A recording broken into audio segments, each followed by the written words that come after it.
When it comes to mortgages, it's loans towards real estate, usually longer term. I remove the rates at the back because they change all the time, so you don't have to worry about that part. Some important concepts when it comes to loans or mortgages is appreciation, right? Things go up. Depreciation, something loses its value. And so we'll start with that actually right off the top, okay? When something appreciates, okay, appreciation, okay, you go the future value of an item. If you want to know how much will this be worth down the road, right? You take the current value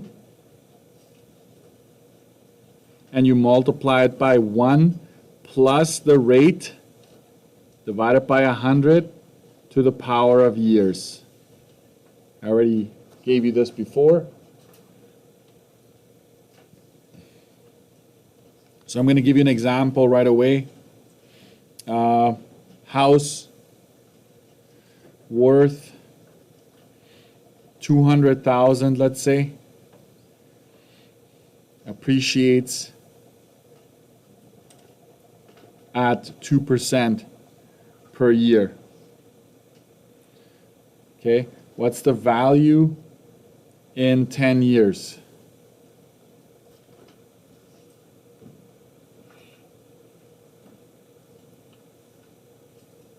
House is worth 200,000. You know that it appreciates 2% per year. Determine its value in 10 years from now.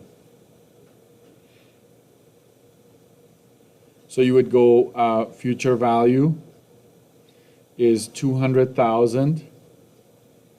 You multiply it by 1 plus, if you divide 2% by 100, it's 0.02, okay? So I already did the division, and then you take that to the power of 10,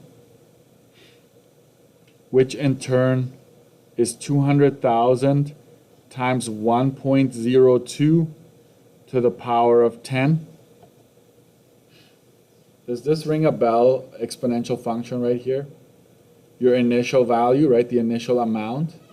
We know we're going up by 2% per year because it's, right, 0.02 higher than 1. And this is just the years here.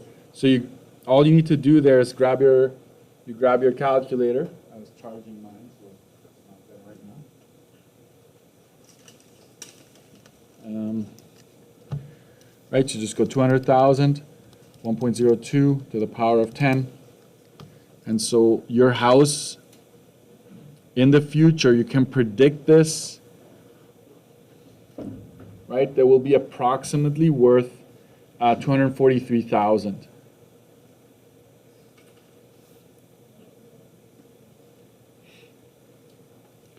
Depreciation is exactly the opposite. Okay, so depreciation, I will just give you the formula. So I will box in this formula up here. Sorry, and this arrow then is not going to help. So I'm just going to have depreciation arrow down at the top of depreciation here. So you know it's going down. Depreciation is simply future value. It's current value. And it's 1 minus the rate over 100 over years. I'm not going to give you an example of that. You simply have to know that when it depreciates, we subtract. When it appreciates, we add. That's the only difference between the two formulas. Okay? So you got to be aware of that.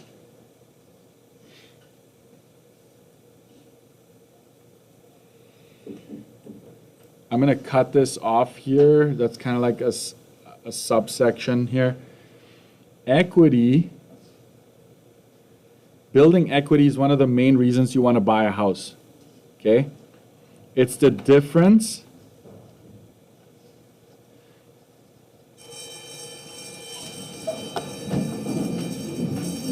Just leave your stuff. Back to equity. Equity is the difference between the value of the home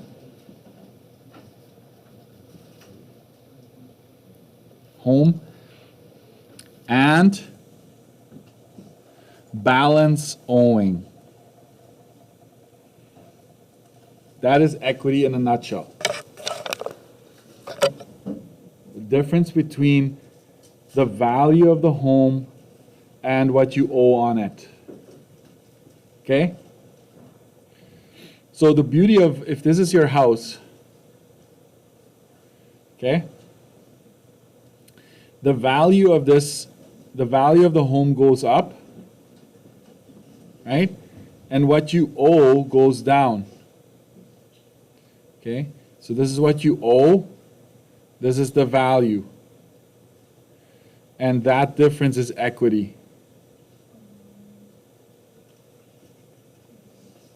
The value goes up, what you owe the bank goes down over time, and that difference is equity. So your equity grows because of two reasons. You're paying it off and it increasing over time. Okay? That's equity. And so when you want to calculate equity, we use this formula right here. This one has to be on your study sheet, okay? It's a long one because I combine everything together here. The first thing is you need to figure out the value of your home. So you go current value times 1, watch what I'm going to do here, plus or minus, this is or minus, rate divided by 100 to the power of years. Why do I put minus? Because it could be, and it has happened, that the value of your home decreases sometimes. So if the question says that the house decreases by 2% per year, you go 1 minus the rate that they mentioned. If they mention that it appreciates, you would go 1 plus the rate divided by 100, okay? So that's why I'm going plus or minus. Most of the time it is plus, okay? Most of the time. This is gonna give you the value of the home at any given time. You're gonna subtract what you owe on it. And our TVM solver allows us to figure that out. You're gonna go balance. You're gonna figure out what is the balance after a certain number of years. The years here will match the years here. So I go years times whatever you have in PY on your calculator. So it's a scary formula, but I assure you that it's very doable. You have to have this on your study sheet. This is the formula for appreciation or depreciation, and this is minus. This is your TVM solver that's going to give you this. Okay? So equity, that's how you find out what it is. That's how you find out numerically how much it is. Next. Cut this off here. We're going to go advantages of renting versus buying a home. You need to have a few of those. So I'm going to put them side by side. Yeah. Buying, renting. Okay. Buying, renting. So advantages, why should you be buying? The number one is you build equity. It is in a sense an investment, right? Because the value goes up over time. It is,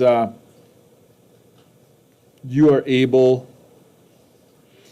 to modify / renovate. You don't need to ask for permission. I mean, you need permits. Morning. You need permits and stuff, but you don't need to ask the landlord whether or not you can renovate. This is a big one. You may own pets.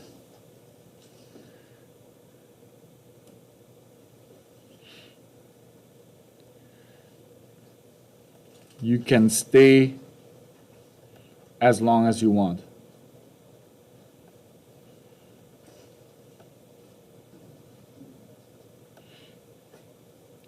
Landlord isn't going to kick you out. Renting. Why would you want to rent? It's a lower startup cost. Right? No large down payment.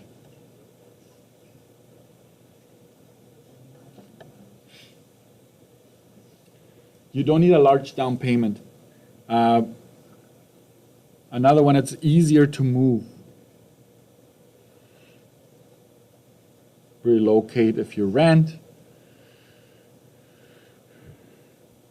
Lower maintenance costs. And because the landlord takes care of most items that break down in your apartment, and you will have a lower utility bill. What are utilities? It would be water, gas, electricity. It's often actually included in your rent. Like, you don't even have to worry about using too much because your rent is fixed and it's just included in there. So you can use as much water as you want, as much gas, as much electricity. You don't have to worry about it. Okay, so these are advantages, of course. If they ever ask you what is a disadvantage of buying a home, you can say that there's a higher startup cost. Okay? If you want to buy a home, you need a minimum of a 5% down payment.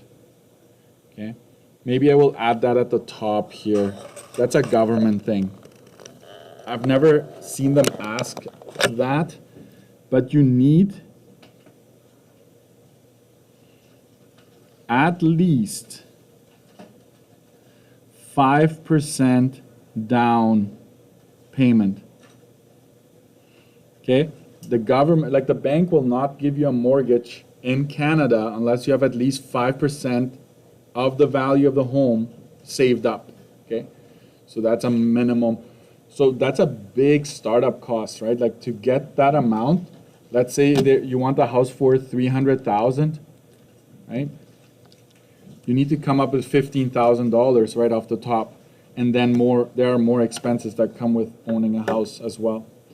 All right, so one more thing, one more formula at the bottom of this page if you can. I hope you have some room there. I'm going to get rid of this line a little bit, close it off there. Total paid for house. But I'm going to say item. Like, this is true for any item, even if you buy a car or anything like that, is you take your N, you multiply it by the payment amount, and then you're going to go plus the down payment if there is one. Okay? So that is a formula that you must have as well.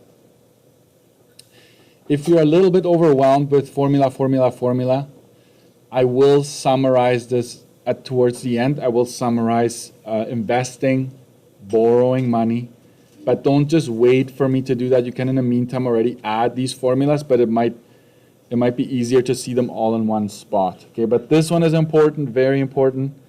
I'm going to actually highlight the formulas on this page that.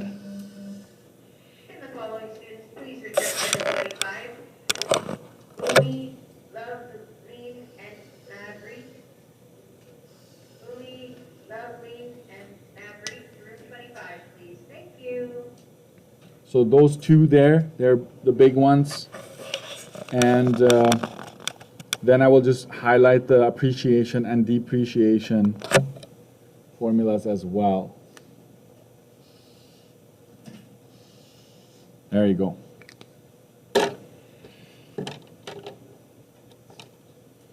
All right. Let's solve a problem here using the TVM solver. So page 74, I'm going to go to example 8. I'll leave example 7 for you to try. 74. All right. Caitlin and Doug are considering the purchase of a house as an alternative to renting a house in the city they're moving to. By the way, you can rent a house as well. People think it's always apartment. You could rent a house, right? You can buy a house or you can buy a condominium, right? That's buying as well. So they find a house they would like for $250,000 and they have a $25,000 down payment and can get a mortgage at 4.10% compounded quarterly. There's a 25-year amortization. Can you write down next to that amortization? It's simply the term. It's like how long you can take to pay it off. That's what amortization stands for. They find a house they can rent of a similar size that has a monthly rent of $1,250. Determine their monthly mortgage payment if they decide to purchase the house. So let's do the mortgage here. A, NI, PV, PMT, PY, and CY.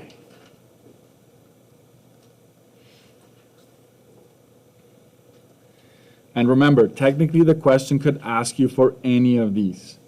I can't go through all the scenarios, but just keep in mind if you fill everything in, there should be one unknown, okay? Compounded quarterly, I start at the bottom, that's 4. Maybe the strategy is before you decide what PY is, look for, is there a regular payment being made? It doesn't say specifically, but it asks to determine the monthly mortgage payment right here. The monthly mortgage payment. So that means that there will be 12 payments per year. The future value with a loan, do you remember that from yesterday? What should the future value be on a loan? 0, right? There we go. Payment is what they want us to find, so we're going to do that. Present value, you got to take the house, and if there's a down payment, we subtract it. I'm going to say this because I'm going to try every opportunity to already prepare you. If this were a loan where you buy, let's say, a car, and you need to add taxes, or you buy a computer, you need to add taxes, make sure you add taxes first, then you put it in here. And if there is a down payment, you want to subtract the down payment. Every single time you want to subtract the down payment. So that means that PV is $225,000. That's your loan. That's the mortgage. Interest rate is 4.1. And this is a 25-year mortgage, and we're going to multiply that by PY, which will give me 300. Let's go ahead and solve. Because we're going to do more with this, I would say you should also solve this because I'm going to use other functions yet, apps. And so that's 300. So you can type in 25 times 12 right into N and then get the 300 there. This is 225. Positive or negative? It is positive because the bank is loaning you the money. They're giving you the money to buy it, so it should be positive. Payment, I'm going to put a 0 in there for now. Future value 0. 12 and 4. I go back to payment, alpha enter, and there it is. It's negative because, yeah, you're going to be paying this back to the bank, right? So that is your monthly payment. If you circle it and you say, hey, and you have a dollar sign in front of it, that's all you need. That answers the question. You got it. No sentence required. That is all you need.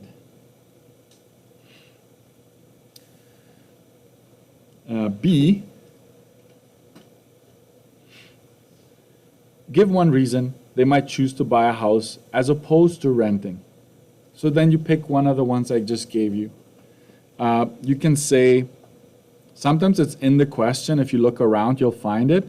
But you can say they would build equity. They build equity if they own the house. So that'll be one. Another thing that comes up to me is that their monthly payment is lower in this case, right? Do you see that? Renting would be $1,250, owning $1,198. The payment is lower compared to renting. So sometimes if you find things right there in the question, use that too. Okay? And so I'm just going to leave it at that. So that's 1, 2 bullets, right? I gave you more than one. C, give one reason they might choose to rent instead of buying the house. If they chose to rent, or if they choose, I guess I could say, if they choose to rent, they will not need a large down payment. Okay? You can also say their maintenance costs would be a lot lower. So just to give you some examples, I had to redo my roof a couple years ago, $15,000. Boom. 15. Like, if you rent, you'll never have to worry about that, right? My hot water tank goes, that's $1,000, $1,200. Furnace, $5,000. So all of these things are very expensive, but you don't need to worry about it when you rent. So maintenance is lower. Don't say no maintenance costs, just say lower. That's a safe word to use, okay? All right, D. You know what? It's an easy one marker. These questions, sometimes students leave them blank, and I'm like, no, don't leave them blank. Just put something down that makes sense, and you'll get a mark, okay? Next, if the house appreciates at 1.75% per year, appreciates, right, goes up, determine their equity in the house after 9 years. Okay, so that's where this big formula comes in. You can do that and break it down if you want, but I will do it all in one shot. Equity, I will say that the value of the home, how much was the house worth at the beginning? You have to be careful. Is it $250 or $225? It's $250. Okay, the house is still worth $250. It's just that this was your mortgage, just how much you borrowed, but it's $250,000. So $250,000 times 1 plus 0.0175 to the power of 9. That will give us how much the house is worth in 9 years. Right? Then we go minus. We'll figure out what the balance owing is in 9 years. That is 9 times whatever PY is. PY is 12. And let's clean that up a little bit. That's 250,000. 1.0175 to the power of 9 minus balance of 108.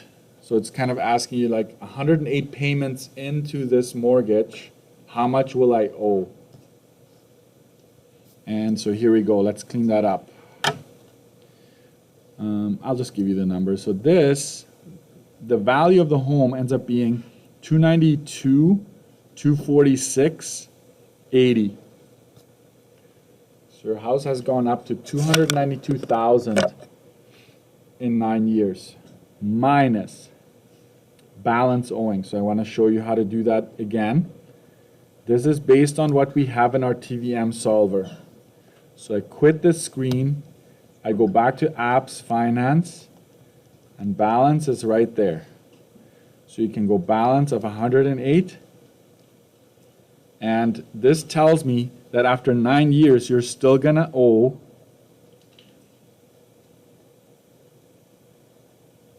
this much money. And so that difference is equity. That is your money, by the way. Like if you were to sell after 9 years, this is how much you could have in your bank account. So you subtract these two, and so equity is 123,550 and 83 cents.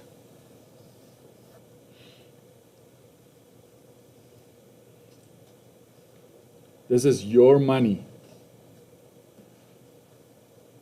However, this is not, like people always talk about, I have equity, but it's not money that's like, it's not the stash of cash sitting there, right? But there's a way to access this money. The banks love to borrow you money if they know you have equity. So if they do the math, they know how much your house is worth. They know how much you owe, obviously. So if they see you have $123,000 worth of equity, they're going to be like, hey, you want to go to Disney? You want to buy another car? You want to buy a boat, a cottage? They know that you have this money. This is kind of like collateral assets, right? This is like money you could tap into. If anything goes wrong, the bank knows they can come and get this money to get their money back if you don't pay it, right? So equity is very powerful, okay? All right. I will ask you to go to 75 and give this a try.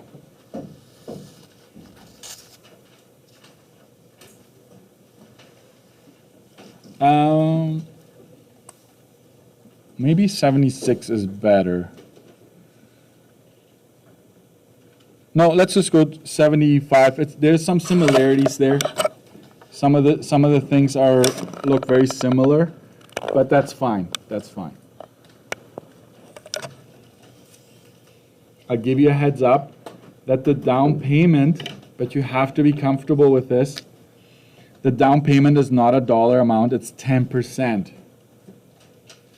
So you have to calculate the percent, like 10% of 278,000 to see what the actual down payment is in dollars, okay? So give that a try. See if you can do that. I want to do different scenarios, yes. And that's the never-ending issue with in teaching for us, guys. I know that we need more time, but don't always have it. So I'm just going to quickly go over. Oh, you don't see it? Because it's frozen. Let it go. All right. So basically for A, you figure out your payment. For B, if it ever asks you how much you still owe, I would suggest use this function, use the balance function. That is that's almost like you going to the bank, like, hey, how much do I still owe? How much will I owe in 5 years, in 10 years, no matter what? This tells you how much you owe at any given time. For C is how much, if the house depreciates by 1.75, how much will it be worth in 10 years? Notice that it's depreciating. And a lot of you are subtracting by the interest rate, but it's not the interest rate. It's the rate that is given by the depreciation question, right? So that's number one. And please don't double divide. What do I mean by that? Is some of you are dividing this by 100, and then you put it into the formula that I gave you and divide by 100 again. It happened several times. That's why we do these things, so that you can kind of make sure you don't make those mistakes. But don't double divide. I already divided, I can tell, because 1.75 is now 0.0175, right? You shift the decimal essentially. So your house will be worth 233, so you lose money, okay? This is not a good scenario, but that happened. You're probably not alive at that point. 2008, 2007, were you? Okay. Anyways, you were very young to remember. Actually, there was a recession in the States especially. Houses dropped by like less than half of their value. Like, can you imagine that? That's like your only investment, and it went just... That's when a lot of Canadians took advantage of it, and they bought houses in the States knowing that at some point they're going to go back up, right? So, sorry, that's just an aside. And D, how much equity. I already set it up for you. You just take how much your house is worth minus how much you will owe at that point. You did this separately, if you notice. You didn't need that one long formula, but sometimes you do, right? So this kind of built it up to that point. Okay, I want you to copy down, if you go to 77,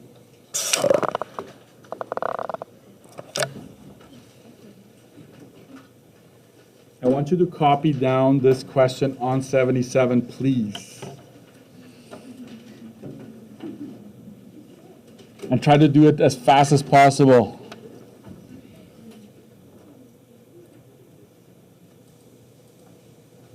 '77, copy this down on 77.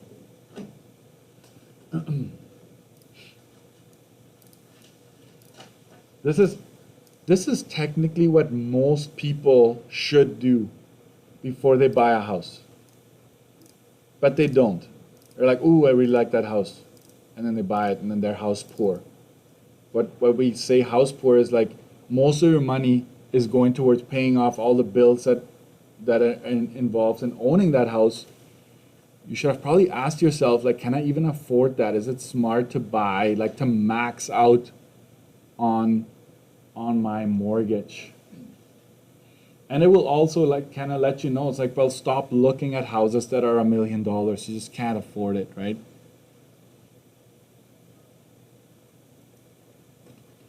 So I did my budget, right? I sat down, okay? I realized I can afford $1,800 monthly payments, right? The bank says 20-year mortgage, 3.94%. I have $50,000 saved up. What kind of a house can I look at? Like what price am I looking at that is like top, max, can't go higher than that?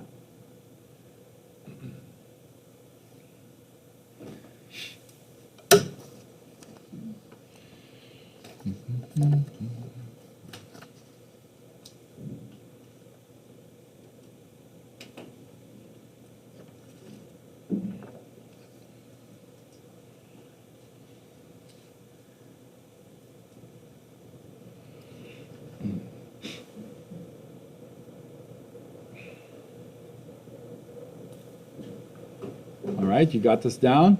All right, let's start solving this.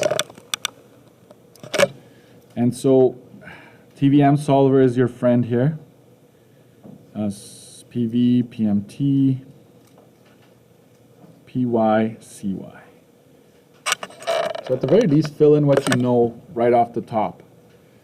It's compounded daily, so 365. Payments per year, it says I have monthly payments, right? I'm affording monthly payments, so my PY is going to be 12. Future value 0. The payments that I can afford is $1,800. PV, that's what I'm going to solve for here. Like, what kind of a loan am I going to get from the bank? Interest rate is 3.94. That is what it is right now, by the way. And it's a 20-year mortgage. I multiply that by PY, right? I get 240. So let's solve this thing. By the way, if you use balance or sum of interest, those functions, they always base it on what's in your TVM right now. So make sure when you use those, TVM is actually correct, okay? So 20 times 12, 3.94, oops, 0, 12, 365. I go to present value and I go solve for it. It's almost like a backwards scenario. Yeah. So this is 298, 432, 02.